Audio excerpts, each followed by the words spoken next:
It is time to get ready for week number 9 of the 2025 Big Ten and college football season right here on the Week 9 pregame show.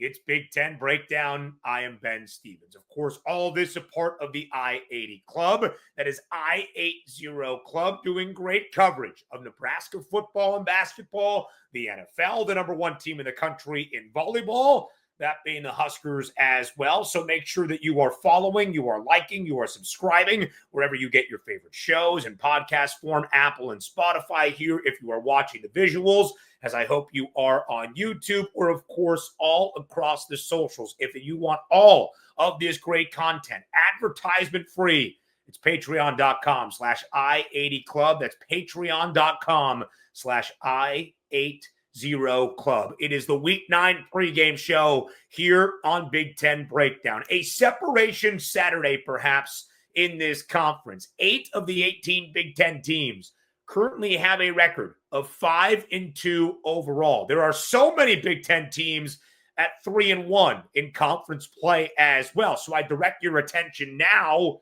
to the updated background of our home studio here on Big Ten Breakdown. These are the Big Ten standings on either side entering week 9 of this college football season, and our second to last full Saturday here in October. I guess November 1st, but our second to last full weekend here in the month of October. If you have any questions about the order that these are in, updated for the first time mid-season since the preseason poll that was rather outdated, had Penn State over here, the Nittany Lions winless now over here. The tiebreakers used any head-to-head matchups in point differential and or scoring margin within conference play. So Ohio State's point differential slightly better than that of Indiana. These are our two undefeated teams in Big Ten play. Oregon's 3-1, USC's 3-1, Iowa's 3-1. Same with Michigan, same with Northwestern, same with UCLA, and same with Minnesota. We've got a lot of teams here at 2-2. Nebraska, Washington, Illinois,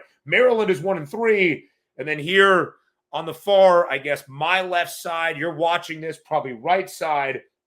This is our winless column of 5 schools, separated again by point differential in any head-to-head matchups that we see. It's why Northwestern is in front of UCLA, despite the Bruins having a plus 30 scoring margin in Big Ten play, and Northwestern a +3. It's why USC is here, although the Trojans point differential better than that of Michigan, as is Iowa's and Oregon's, so on and so forth. But back to the idea of separation Saturday in week number 9. As we just shared, 1, 2, 3, 4, 5, 6, and 7 teams are at 3-1 in conference play. Still very much alive and in the hunt, potentially, of a Big Ten title game appearance. So as these teams start to play each other deeper now into the final full weekend of October, because next Saturday is November 1st and beyond, we're about to hit double digits next week in week 10. Week 9 is crucial. Can you separate yourself from the pack? Can we thin out the herd within the Big Ten Conference? That's what we will find out on this Saturday. 8 of 18 Big Ten schools at 5-2 overall. 6 of those 8 play each other this weekend. Spoiler alert, that is one of the categories as we group games and matchups together on this Week 9 pregame show on Big Ten Breakdown. Without further ado, let's dive into the actual games themselves, the key matchups that you need to know as we get you set and prepared for a weekend ahead in Big Ten football. So our Big Ten Breakdown, game of the week. To Bloomington, Indiana we go. It's UCLA riding the 3-game win streak and one of the best stories this season in college football, visiting the Rock and the number 2 team in the nation in Indiana. 25.5-point spread in favor of the Hoosiers. Noon Eastern time kick. It's the big noon kickoff game on Fox. So you might be naturally saying to yourself, Ben, nearly a 4-touchdown number in favor of this Indiana team, despite the great story and narrative and 3-game win streak for the Bruins. How can you deem this your game of the week? Because we delve in reality. And these two teams, the Hoosiers and the Bruins, have the most combined conference wins, 7 of any of our 7 Big Ten matchups this weekend in week number 9. So they get this billing and are deserving of it. And I do think that 25.5-point spread is a little bit indicative of the power ratings involving the first 4 games of the year for UCLA, in which they did not lead for a single second. I really do believe, because of these two teams, Indiana at a perfect 4-0, UCLA 3-1 in Big Ten action, this has the most impact on those Big Ten standings all around the conference. And of course, for Indiana, number 2 in the country for the first time ever in program history in the AP poll, the national implications of being a true national championship contender, Heisman Trophy ramifications for Fernando Mendoza. This UCLA team, again, is one of the great stories of the 2025 college football season. The mentality that Tim Skipper has instilled in Westwood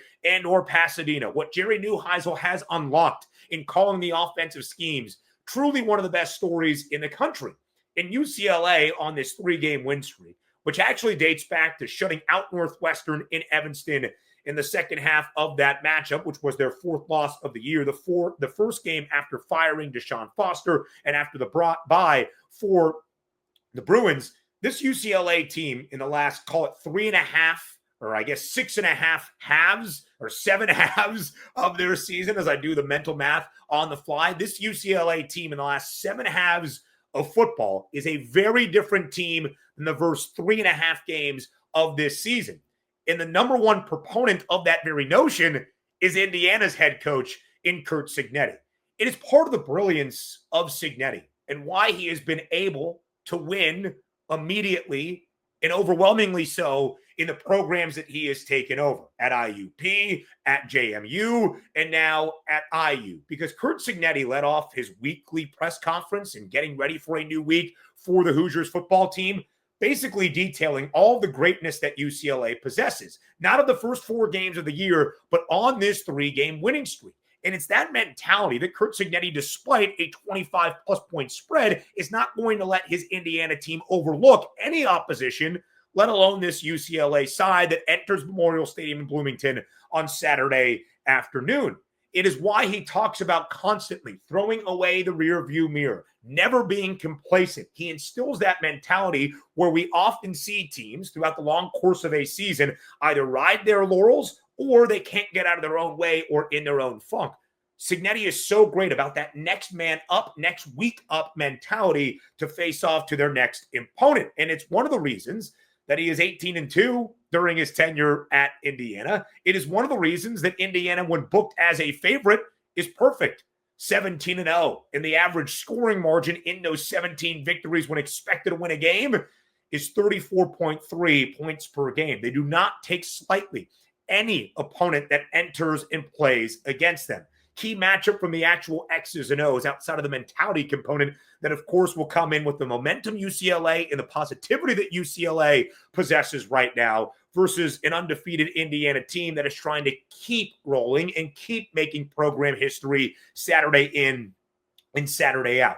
One of the reasons that the Bruins have had so much success on this 3-game win streak is because of Jerry Neuheisel and the offensive game plan that has highlighted the athleticism of UCLA's backfield. We have seen it so many times. We have seen Anthony Frias be the leading rusher. We have seen Nico Iamaleava be the leading rusher. We have seen Javian Thomas get involved, the Cal transfer. We have seen so many. Jalen Berger for UCLA take on the lion's share of production out of the backfield. And on this 3-game win streak, the Bruins have rushed for at least 193 yards in all 3 victories, averaging 233 rushing yards per game, 5.3 yards per pop. That's elite. That's great stuff. That's the makings of one of the best rushing offenses, at least in the last month, within the Big Ten Conference. But enter Indiana's strength as well. The best rushing defense in this league, allowing just 85 yards per game. And Iamaleava has been sacked 10 times now in Big Ten play. Indiana can get after the quarterback with the best of them, tied for the 3rd most sacks in all of FBS college football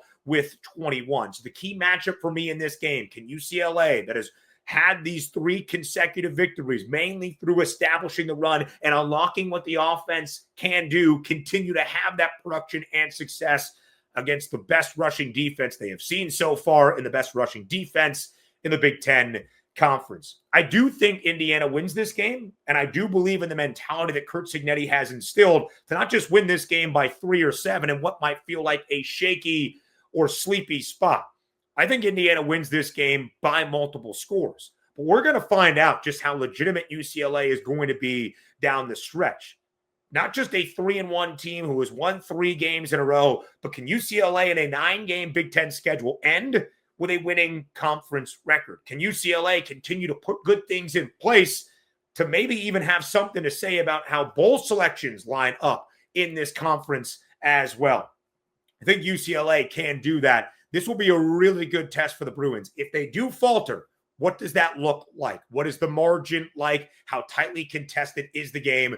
Noon Eastern time, big noon kickoff inside Memorial Stadium, the Rock in Bloomington, Indiana. I mentioned 8 of 18 Big Ten schools have an overall record of 5-2. 6 of those 8 teams face another 5-2 team this weekend. Let's dive into it. Our second category here on the Week 9 pregame show on Big Ten Breakdown is the 5-2 bunch. Could really make up the Brady Bunch intro, but it's the 5-2 bunch. Again, 8 Big Ten teams, 5-2 overall. 6 of those 8 face off against one another this Saturday. And we begin with probably the best game of the 3 that we will have of those 6 5-2 teams squaring off this weekend. It's number 23, Illinois, on the road in Seattle, taking on Washington. The Huskies in Husky Stadium, always a very difficult place to win, and UW is booked as a 3.5-point home favorite. 54.5 is the total. A 3:30 p.m. Eastern time kick on Big Ten Network. Could be a beautiful Saturday in Seattle for some sailgating and a raucous environment. One of the benefits for Illinois, having to make the cross-country trip, having to travel 2+ time zones, that is, of course, in this realigned conference that is the Big Ten with the 4 West Coast schools, has plagued both teams going there and other teams going east. But one of the benefits for the Fighting Illini is coming off of a bye. Illinois was the only team entering Week 8 in the Big Ten to play 7 total games this year. A much-needed bye to get healthier defensively, especially in the back end and in the secondary for Aaron Henry's unit, and, of course, just to reset. The 2 losses for the Illini have not been competitive by any stretch of the imagination, but they have been to the top 2 teams in the country. Number 1, Ohio State. Number 2, Indiana. It is why the Illini, in a week that saw some chaos around the country in college football, is ranked 23rd in the AP Top 25 despite not playing a weekend ago. In terms of the betting markets here, 3.5-point spread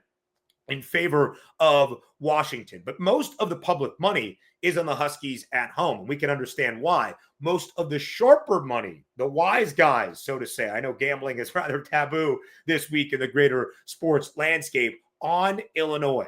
Washington last week, and what I thought was a really statement opportunity for a team that has struggled to really look as good as they do at home in Seattle, away from Seattle, struggled once again against Michigan. The Huskies allowing 417 total yards to the Maize and Blue, $187 of that on the ground. Washington's defense at times has been bend, do not prank, and at times under Ryan Walters, the first-year DC in Seattle, has been really good defending the run. But they gave up 417 yards to Michigan. The week prior gave up nearly 500 yards to Rutgers, but because of the brilliance that Damon Williams Jr. displayed, they were able to win that game rather convincingly. Illinois' defense is also one that has allowed a lot of chunk yardage throughout this season. 371 yards per game. That is 4th worst in the Big Ten. But when you look at the result against Ohio State, losing that game by 3 scores, 34-16, you might think to yourself, well, the Illini's defense not great once again. Quite the contrary. I thought Illinois' defense entering the bye in Week 7 put on maybe their best performance of the season, despite not causing chaos and taking the ball away from the Buckeyes. They only allowed Julian Sayin and company 272 total yards. In fact, Illinois in that game against the best defense maybe in the last 3 decades in college football in Ohio State actually outgained the Buckeyes that day, 295 to only allowing 272 yards. But the turnover margin that we had discussed so many times this year for Illinois as a team and masking some of those defensive issues went against the Illini in the large loss at home to Ohio State. They lost the turnover margin that day, -3, had 3 turnovers, and off those 3 turnovers that Ohio State created, it led to 3 touchdowns, 21 points. Ohio State won the game by 18. Illinois' turnover margin is still a +4, tied for the 6th best in this conference alongside Oregon. Washington also a positive turnover margin of +2, but it was a lot better before last week. The Huskies have committed 6 turnovers as a team, 3 against the Wolverines in Ann Arbor, all 3 from the right arm of Damon Williams Jr., who threw 3 interceptions. He had 1 in the prior 6 games to start this season for Washington. So again, one of those key matchups here, when you look at these defenses, which defense has the better game? And that might not mean, hey, we held this team to only 225 total yards and 10 points. It might mean who won the turnover margin, who created the most chaos, who got a key, crucial 3rd or 4th down stop, and who can limit maybe some of the scoring despite the yardage allowed, because both of these teams can take advantage on the offensive side. Luke Altmaier has been brilliant this year, as has Damon Williams Jr. In Washington, in Seattle, under Jed Fish, who became the head coach, of course, to start 2024, has been magnificent. 9-1 straight up. The only loss was to Ohio State that snapped a 22-game home win streak against the Buckeyes earlier this year. Illinois as an underdog under Brett Bielema, who became the head coach in Champaign now 5 years ago in 2021. 13 outright victories, tied for the second most among power conference programs with Baylor. Only a single outright win behind Georgia Tech in that span. 19-12 against the number. Illinois has often been overlooked, and that's when the Fighting Illini perform at their very best. Again, key matchup in this spectacular Big Ten game on Saturday afternoon in Seattle is going to be the defense that makes the play. I don't expect this to be a defensive struggle. Total is 54.5. I would not be surprised to see both teams flirt with 28, 31 points. But even in a higher scoring game, in the moments that matter most and what we expect to be decided by one possession, can a defense come up with a stop or a critical turnover? To me, that will decide the outcome inside Husky Stadium on Saturday afternoon. Next up in the 5-2 bunch are 3 games between the 6 teams, all at 5-2, that play each other in Week 9, is Northwestern and Nebraska in Lincoln, inside Memorial Stadium, with the Huskers booked as a 7.5-point home favorite, total 44.5. Kick, noon Eastern time on FS1. This will be the 12th game between the Cats and the Huskers as Big Ten foes. 8 of the previous 11 decided by just a single possession. That's going to be key. Nebraska booked as more than a touchdown favorite, but this series between these two as Big Ten mates has often been decided by just a single score, whether that's 8, 3, 4, something in the middle. This game, I think, is trending toward being closer than we anticipate. Northwestern is 5-2 in a full season, so excluding 2020, for the first time since 2015. They just shut out an opponent for the first time since 2017, leading to Northwestern being the 5th best scoring defense within the entirety of the Big Ten, 15.1 points per game. Shut out Purdue last week, which means in their last 4 games on this 4-game win streak for David Braun and company, Northwestern has allowed 21 points or fewer, averaging in terms of what they are allowing defensively, just 10.5 points per game, 10.5 points per game in this 4-game win streak. Northwestern defensively has looked really good. But one thing the Wildcats are not overwhelmingly great at defensively is getting after the quarterback. Just 11 sacks for Northwestern this year, 3rd fewest in the Big Ten, which is really good for Nebraska, based off giving up 9 sacks to Minnesota a Friday ago. And of course, all week long in Lincoln, that has been the cause for concern. The physicality on both sides of the football. Can the offensive line shore up and protect Dylan Raiola? By the way, Rocco Spindler back at practice already, despite the bone in his finger popping out and needing to go to the hospital on Friday in the Twin Cities. That's ridiculous. And despite the fact that Nebraska allowed a program worst 9 sacks in a single game to the Gophers in week number 8. The conversation in Lincoln has been very honest and transparent, both from Matt Rule calling out some of his coaching staff, saying, I could not ignite the fire in these guys to take Minnesota as seriously and as significantly as we should have. We heard from tight end Luke Lindemeyer, who said last week at practice he noticed an off vibe, that guys were kind of riding off into the sunset, feeling good about yet another 5-1 start, and he wishes, looking back with 2020 vision and revisionist history, that he would have spoken up and said something.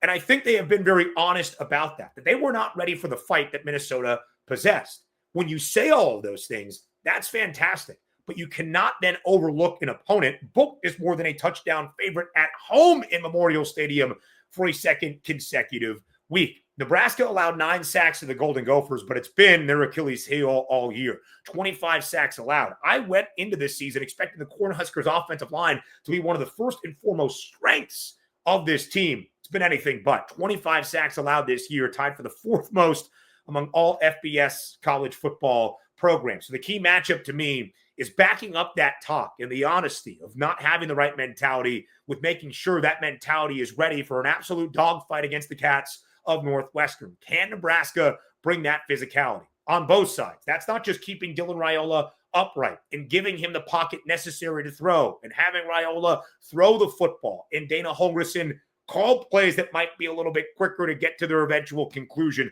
than what we have seen. It's also defensively, where the Huskers have been atrocious defending the run, allowing 156 rushing yards per game, 4th worst in the Big Ten. They gave up a $148 in a touchdown to Darius Taylor for the Gophers last week. That was his season best. And what Northwestern has done so well in this 4-game win streak is play prototypical Big Ten football. We mentioned it. They have not allowed more than 21 points in this 4-game win streak to now start 5-2, giving up just 10.5 points per game on average in these 4 consecutive victories. They have also ran the football incredibly well. I think Caleb Komolafe has been one of the bright spots in the Big Ten and for Northwestern's offense. 199 rushing yards per game for the Wildcats in this 4-game win streak. If Nebraska is unable to back up the talk and the transparency they shared with everybody this week about not having the proper mentality for a conference game, a de facto rivalry game against Minnesota, and they come out flat against Northwestern, just because you think Northwestern should be a 3 or 4 win football team, the Cats will take advantage of that. They have been coached so well by David Braun to do just that. So the key matchup for me is Nebraska's physicality, because if it is lacking on Saturday afternoon in Lincoln once again, Northwestern will take advantage. Again, 12th meeting between these two as conference foes. 8 of the previous 11 decided by 1 possession. Spread 7.5 in favor of the Huskers at home on Saturday. We finish with our final game between the 5-2 bunch. That is also a rivalry game. For Floyd, they play on Saturday afternoon into the evening hours in Iowa City. It's Minnesota, it's Iowa, it's the Floyd of Rosedale Trophy on the line. 8.5 point spread in favor of the Hawkeyes at home in Kinnick. Total pretty minimal, 38.5, 3:30 p.m. Eastern time kick on CBS. A lot of history between these two schools. The 119th all-time meeting between Iowa and Minnesota. The Bronze Pig, that is the Floyd of Rosedale Trophy, has remained in Iowa City for 9 of the last 10 years. Iowa has won 9 games in the last decade against the Golden Gophers. 9 out of the last 10. This is the first time for Iowa booked as more than a touchdown favorite against a Big Ten foe since Northwestern last October. Just the second time for Kirk Ferentz and company booked as a touchdown favorite or higher against a conference foe since September of 2023. The games that Iowa has won have often been with a spread of 4, 3, 3.5, 2.5. Iowa expected to win this game that features a total of 38.5, rather overwhelmingly and convincingly against their rival, and retained Floyd for a 10th time in the last 11 seasons. We'll see what Minnesota has to say about that. What the Golden Gophers did so well last week against Nebraska. 9 sacks, a defense that had had some issues the previous few weeks, only allowed 213 total yards, and outside of the sacks, only allowed 70 yards on 16 carries because, of course, sack yardage taken out of the overall rushing yardage, but to the backs, Minnesota was still able to contain defensively. It was a very different story for Danny Collins and company than what we had seen for the Golden Gophers in weeks prior. But again, what Minnesota did so well against Nebraska, getting after Dylan Raiola, containing the ground game, containing the offensive scheme for the Huskers overall. And what they did well offensively was the breakout game of the year for Darius Taylor, who really fully looked healthy. One of the great backs we have seen in the Big Ten in the last few seasons. 186 rushing yards for Minnesota. But all the things that the Gophers did well are strengths for the Hawkeyes. It's what Iowa limits. They've given up just 3 sacks in 4 Big Ten games. Part of that is the best offensive line in the Big Ten, one of the best offensive lines in college football, but also the mobility and athleticism of Mark Gronowski. It's also the way that Tim Lester has been designing things. And yes, Iowa did allow Penn State and Katron Allen to have a big night on the ground, 173 yards last week at home inside Kinnick Stadium. But some of that, in terms of the overall volume, $173, kind of overshadows just 3.8 yards per pop. It was not easy sledding by any means for the Nittany Lions offense. And it speaks to what Phil Parker and company have been doing all year. Iowa is the third best rushing defense in the Big Ten, giving up just a little bit more than 92 yards per game. And here's what I think is the key matchup. Again, strength of Minnesota last week is also the strength of Iowa. Do those cancel out? But where Iowa has been so good this year, and under Tim Lester, 20 games now with Lester designing the offense, 11 of the 20, including in last week's win against Penn State, the Hawkeyes have put up at least 200 yards on the ground, is a Minnesota team that prior to Nebraska was getting thrashed. I mean thrashed. 456 yards allowed to Purdue offensively, 253 on the ground. Not overly bad against Ohio State and Rutgers, but still allowed more than 470 total yards to the Buckeyes. And Antoine Raymond, the lead back for the Scarlet Knights, had $160 on the ground. Can Kamari Moulton, can Mark Gronowski exploit that? Gronowski himself just one rushing touchdown away from tying Wilburn Hollis in 1960 for 11 rushing scores, the most in a single season for an Iowa quarterback. To me, that is the key matchup. Strength on strength, you would favor Iowa. Can Minnesota contain the Hawkeyes' strength offensively, which has been establishing the run this year? Minnesota did a fantastic job of that against Nebraska. Can they replicate it on the road now for a second consecutive week? That a rivalry game. Floyd of Rosedale Trophy, the Bronze Pig, 98 pounds of pure bronze, 21 inches tall, 15 and a half inches long. The greatest, in my estimation, trophy in college football. One of the top 5 greatest trophies in college football is Paul Bunyan's trophy. Not the Paul Bunyan Axe that Wisconsin and Minnesota play for to end out the season, but Paul Bunyan, the trophy, which means the rivalry and the bitter one of that between number 25 Michigan and Michigan State. It starts our third and final category here on the Week 9 Big Ten Breakdown pregame show called Can Somebody Get a Win? Namely, get a conference win. Because every team in every game here, not every team, but in every game here, at least one of the sides is winless so far in Big Ten play.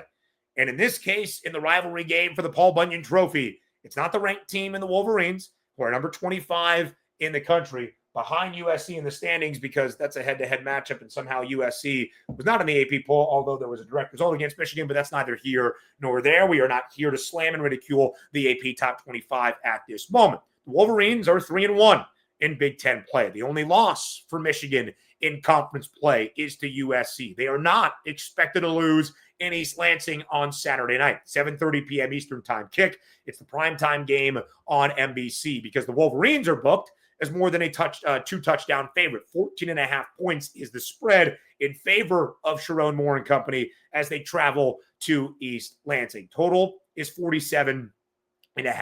It's the 118th all-time meeting between Michigan and Michigan State. The Maize and Blue have won 3 in a row, but it was a very different story in the decade plus previously, where Michigan State won 10 of 14 before the Wolverines have rattled off this 3-game win streak. This has become an incredibly bitter rivalry, where off-the-field tactics and theatrics have overshadowed the result of an actual football game played on the gridiron in 100 yards of space between white lines for 60 minutes. So my one thing that I hope for is, unlike the ending of last year, or certainly what happened in the tunnel a few years prior, is that whatever happens, with however much you hate your rival, whoever you want to call little brother, whatever you have to say or do, it is done in the confines of a football field. I believe that will be the case. No extra stuff, please, just so we can celebrate a rivalry, even if it's bitter and full of hate, as it should be in the best college football rivalries, but do it on the field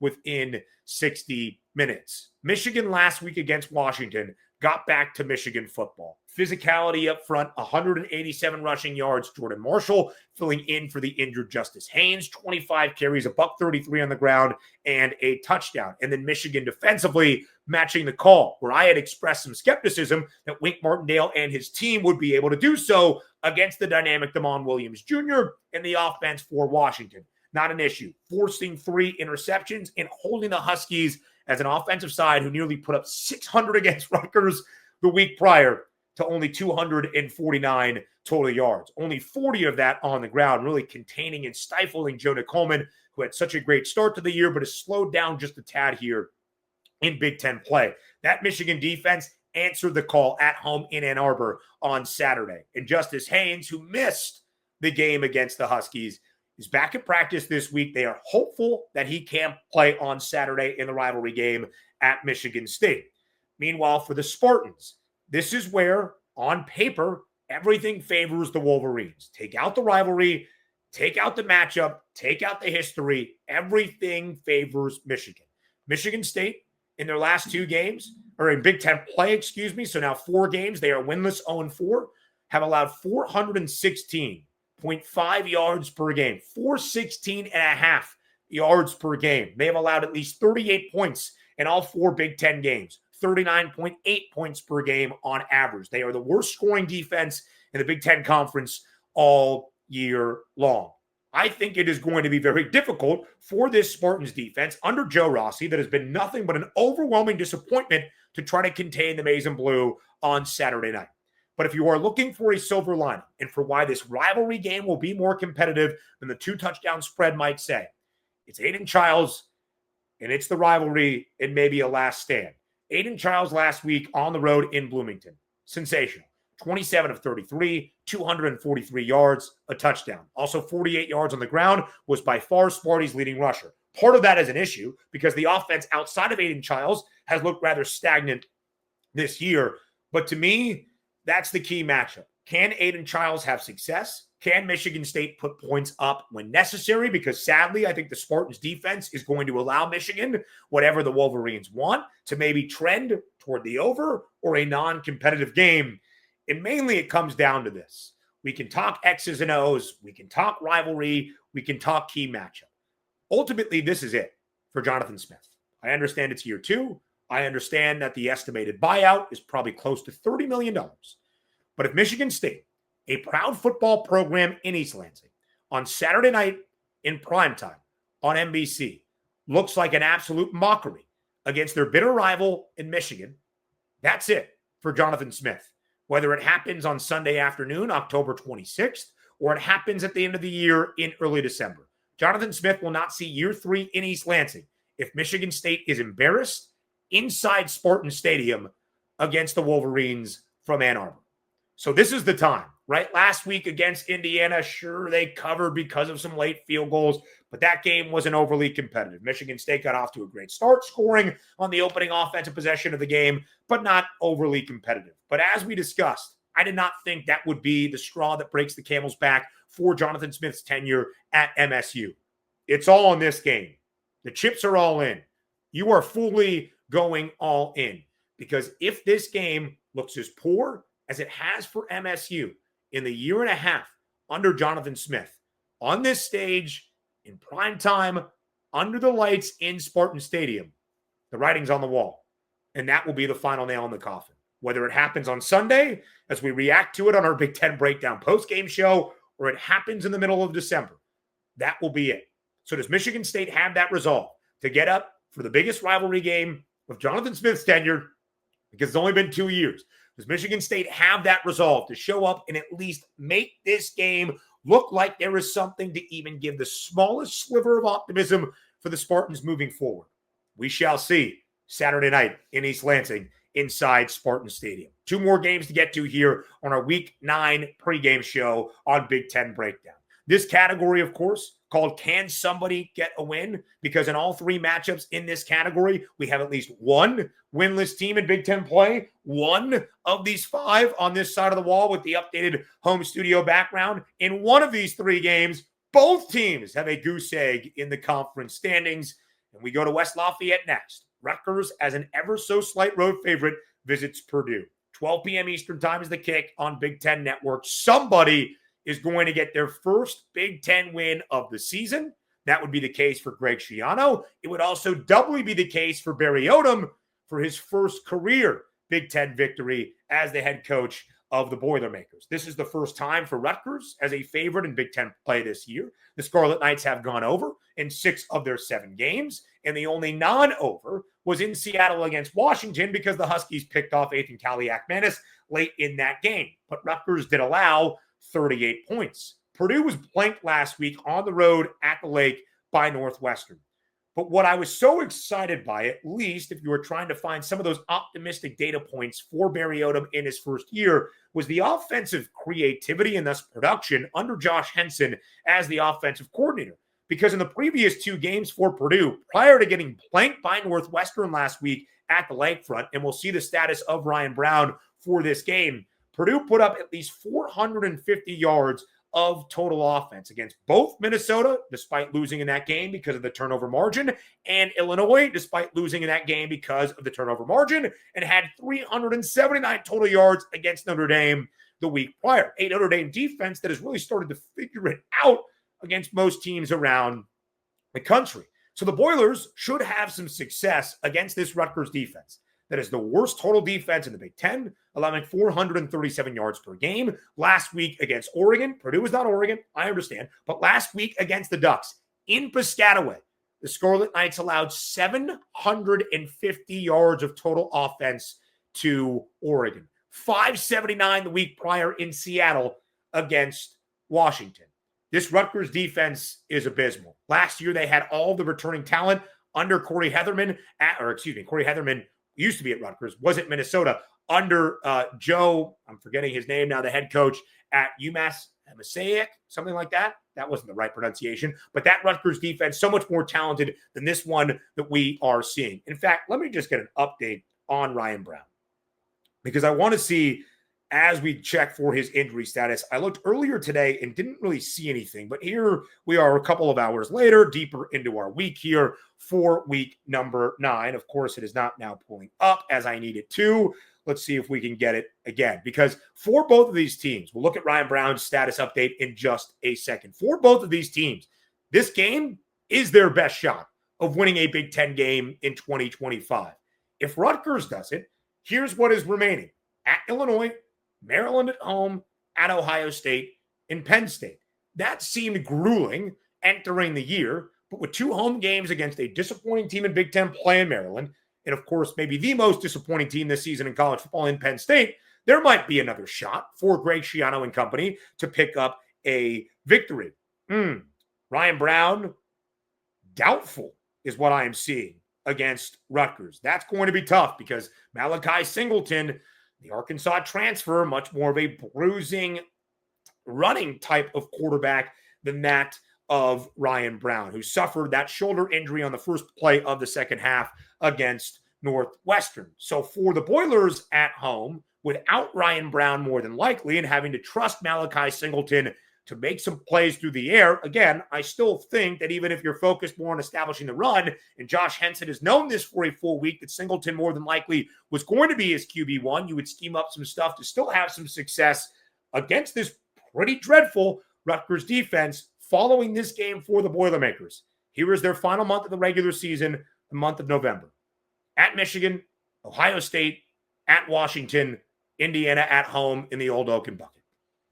If Purdue does not win at home as an ever so slight underdog in Ross-Ade on Saturday, I fear that Purdue will not win a Big Ten game for a second consecutive season. Purdue has now lost 13 consecutive Big Ten games, dating back to the finale of 2023 in a victory against Indiana in the bucket game before the hiring, of course, of Curt Cignetti that offseason, and how history has completely changed. This is Purdue and Rutgers' golden opportunity to win that first Big Ten game of the season. One of these teams will. I'll be very interested to see what the offensive scheme looks like if, and more than likely if, is going to be when Malachi Singleton makes the start at quarterback for Purdue for the injured Ryan Brown. Our final game of 7 this week across the Big Ten Conference. Can a team get a win? That is the name of this category. The answer to this question is 99.9999999% no. That Wisconsin gets its first Big Ten win of the season. The Badgers travel to Eugene on Saturday night inside Autzen Stadium, 7 p.m. Eastern time on FS1 to take on a number 6 Oregon team that, again, I believe is a top 3, top 4, top 5 team in all of college football. It is also the Grateful Ducks in honor of the Grateful Dead and some of the coolest uniforms with the coolest helmets in terms of being deadheads that you will ever see. 31.5 is the spread in favor of the Ducks. So you don't need me to tell you that it's more than likely not Wisconsin picking up its first conference win of the year. The total is also 44.5. We have tried to educate a little bit. 31.5 in favor of a team with a total of 44.5. Who is supposed to do all of the scoring, basically? It's the Ducks at home, because not scoring has been the MO for Wisconsin basically this year, but certainly the last few weeks. The key matchup and the only matchup that will matter at all in this football game, if it is even remotely within that margin of 31.5, is can Wisconsin score a point? Because Wisconsin has been blanked in back-to-back weeks for the third time ever since World War II came to a close. 1968, 1980, 2025 in the last two games against Iowa and Ohio State at home. Now they go to one of the great atmospheres in this sport inside Autzen Stadium. Oregon is still the third best scoring defense within the Big Ten, allowing just 14.4 points per game. They allowed 30 to Indiana, 17 in regulation, 24 in total against Penn State. Other than that, in the 5 other games this year for Tosh Lupoi and that Ducks defense, 9.4 points per game on average. Is Oregon Ohio State? Heck, maybe even Indiana? Perhaps not. Is Oregon one of the elite defenses in this league and the country? You bet your bottom dollar. Who even plays at quarterback for Wisconsin is a great question at this moment. Is it Danny O'Neal? Is it Hunter Simmons? Is it the 4-star freshman in Carter Smith? That because of how porous this season has been for Wisconsin with not much else hope to look forward to, maybe you see what the freshman has in the tool shed. I'm not entirely sure. Wisconsin's defense is also starting to take its hits because of all the offense has not done and all the defense has been tasked with doing because of how bad the offense has been. Wisconsin allowed 210 yards to Iowa on the ground, gave up 37 points, nearly 500 yards of total offense against Ohio State, who took their foot off the gas and scored 34. The last time Wisconsin was shut out 3 consecutive games, you got to go all the way back to 1968. And it's not good Badgers history. It's bad Badgers history. And that year in Madison, they went 0-10. Winless, 0-10. Can Wisconsin score a point in Autzen? That's the only matchup that matters as they take on the number 6 team in the country. I am not overly confident. The answer to that question is yes. I am overly confident. The answer to the question, can somebody get a conference win? Wisconsin will not get its first conference win of this season. Oregon should roll. That does it for the pregame show. You are now ready for week number 9 of the 2025 Big Ten football season. I'm Ben Stevens. Of course, we will talk on Monday to recap the entirety of this weekend in the Big Ten Conference, in the best things that we saw from the weekend that was. We will ask the same questions, but this one will not have to be recorded early. Could some head coaching seats get very, very warm come Sunday once again? That will be the post-game show for Week 9. But once again, this was the pregame show. You are ready for Week 9 of the 2025 Big Ten football season. I'm Ben Stevens. As always, thanks for being here.